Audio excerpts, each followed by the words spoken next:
2014 को अगर आपकी सरकार नहीं बनती है एंड इट्स अगर सरकार नहीं बना पाते, will you go to the other side? Is it possible? मैं जितने भी सीट आए आपके।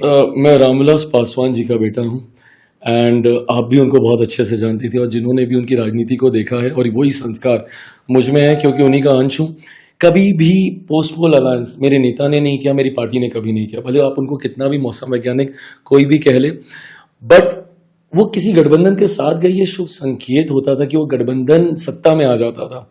फॉर एग्जाम्पल 2000 में मेरी पार्टी बनी, 2002 के आसपास पापा एनडीए से अलग हो गए थे, और उसके बाद 2004 में जब सोनिया जी पैदल चल के आई थी तो यूपीए के साथ पापा गए थे। उस वक्त कोई नहीं मान रहा था कि यूपीए की सरकार आएगी। इंडिया शाइनिंग चल रहा था। इलेक्शंस भी 6 महीने प्रीपोन करके गर्मी में हम लोग को चुनाव, सोनिया जी भी नहीं जानती थी। हाँ, तो हाँ सही बात है, शायद नहीं जाने थे। मुझे नहीं लगता कि पापा को भी इतना आइडिया था कि वो होगा। अब ये शुभ संकेत है, वो गए, सरकार उधर बन गई। ठीक 10 साल के बाद भले मेरी जिद पे हुआ हो, बट पापा ने फैसला लिया कि हम लोग एनडीए के साथ जाते हैं, एनडीए की सरकार बन गई। बट कभी भी हम लोगों ने पोस्ट पोल अलायंस नहीं किया कि अब इसकी सरकार बन जाए इसलिए हम इसके साथ चले जाएं। हम लोग पहले अलायंस किया, उसके साथ मिलकर लड़े और उसी के साथ रहे।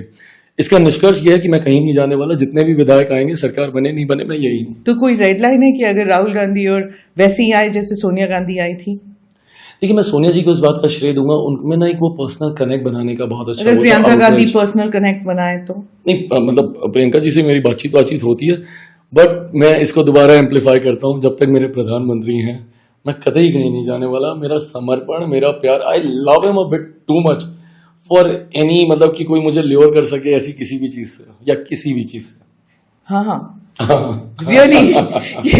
सो that means that somebody might have tried to lure you. Of course आते ही हैं। अच्छा, अब देख लीजिए, ये पिछली बार लोकसभा में ही मेरे पास ये ऑफर आया था, विच वॉज ओपन। ये राजद ने ऑन रिकॉर्ड ये बात बोली थी उस वक्त 2024 के, जबकि मुझे कुछ नहीं पता था। मैं अकेला सांसद था अपनी पार्टी का। मुझे नहीं पता था कि भाजपा मुझे कितनी सीटें देगी नहीं देगी। मुझे 12 सीटों का ऑफर उस वक्त दिया गया था लोकसभा के चुनाव में, बट मैं नहीं गया। 2020 में मैं अकेले लड़ा, जेडीयू के सामने लड़ा, बट भाजपा के सामने। और 2025 में किसी ने आपको ऑफर किया अभी तक? उसके बाद इनको समझ में आ गया ढीठ आदमी है, कहीं आएगा जाएगा नहीं, पीएम के साथ ही रहेगा।